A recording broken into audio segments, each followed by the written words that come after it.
in association with Kutumb app. अनेक ग्रुपों से पाइए छुटकारा, आपके संगठन का अपना ऐप कुटुंब ऐप।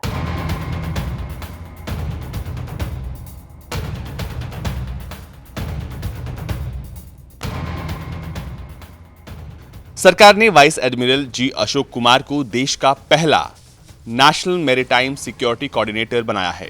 जी अशोक कुमार की नियुक्ति को 26/11 मुंबई आतंकवादी हमले के बाद भारत सरकार द्वारा समुद्री सुरक्षा को बेहतर बनाने की लगातार कोशिशों के तौर पर देखा जा रहा है।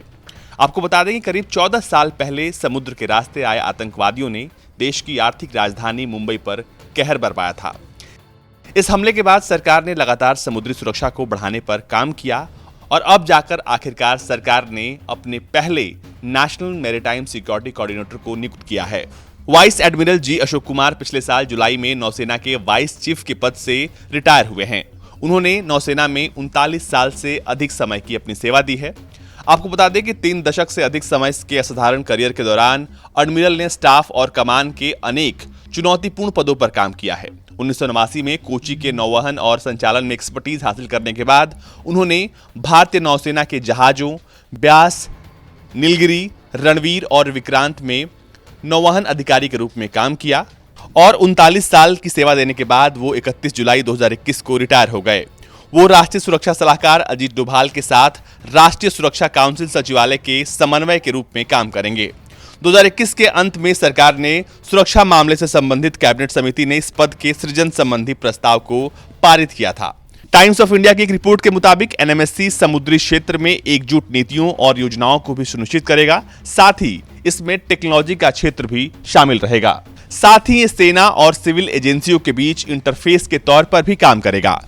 लंबे समय से देश में यह महसूस किया जा रहा था कि समुद्री गतिविधियों में शामिल असंख्य अधिकारी विदेशी मामले, रक्षा, गृह और शिपिंग मंत्रालयों से लेकर नौसेना, तटरक्षक बल, सीमा शुल्क, खुफिया एजेंसियों, बंदरगाह अधिकारियों, राज्य सरकारों और समुद्री पुलिस बलों तक को आपसी तालमेल के साथ काम करने की आवश्यकता थी।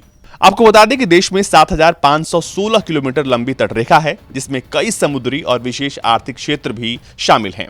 इसके अलावा 90% व्यापार समुद्र के रास्ते ही होता है और 26/11 के हमले के बाद एक समुद्री सुरक्षा सलाहकार बोर्ड का गठन हुआ था। इस बोर्ड ने पाया कि खुफिया एजेंसियों और अलग अलग अधिकारियों के बीच तालमेल की कमी थी, लेकिन उस वक्त राजनीतिक इच्छा शक्ति की कमी और नौकरशाही की उदासीनता की वजह से यह काम कभी आगे नहीं बढ़ पाया। साल 2001 में राष्ट्रीय सुरक्षा प्रणाली में सुधार की बात कही गई थी और अब जाकर भारत को उसका पहला नेशनल मैरीटाइम सिक्योरिटी कोऑर्डिनेटर मिल गया है। ब्यूरो रिपोर्ट, भारत तक।